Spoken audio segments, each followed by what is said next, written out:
kenapa penegakan hukum tidak berlaku kepada aguan. Dan bahkan sekarang terhadap apa yang dilakukan oleh aguan itu sudah kita proses hukum, sudah sebagai tergugat. Posisi sekarang itu aguan itu di pengadilan sebagai tergugat.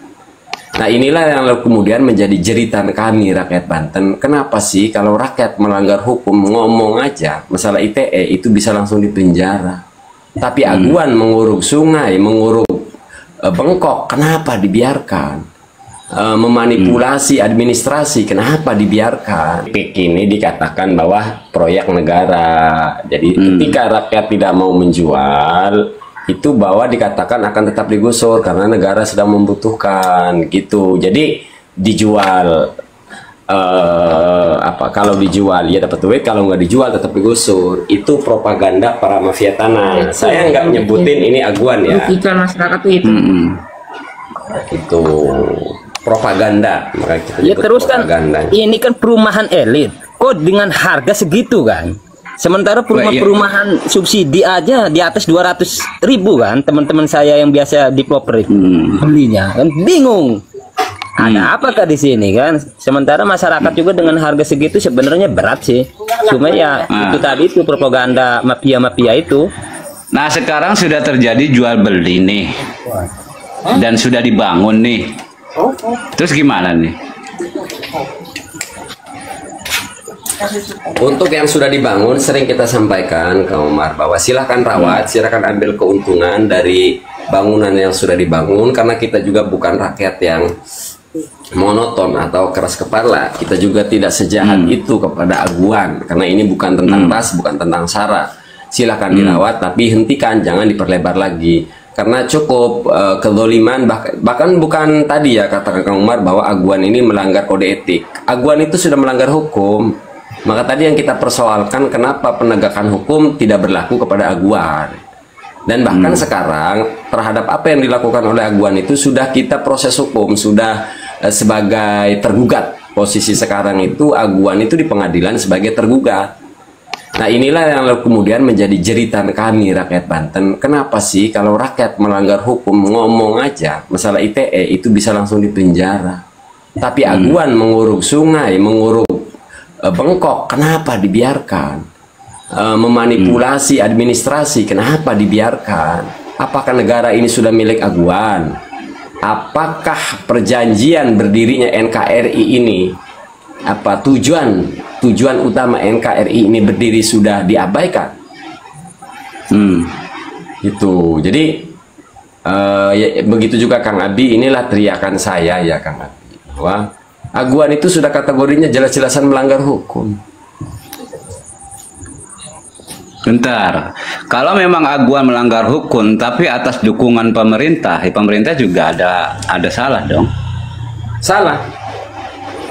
Kalau melindungi, izin yang diberikan pemerintah kan mungkin terbatas. Makanya tadi balik lagi kepada propaganda tadi. Yang jelas apa yang sudah dilakukan aguan. Berarti aguan ini kan atas restu pemerintah. Jangan nyalain aguan terus lah, salahin pemerintah juga. Kan kita nyalain pemerintah juga. Nyalain oknum juga lah. Salahin pemerintah.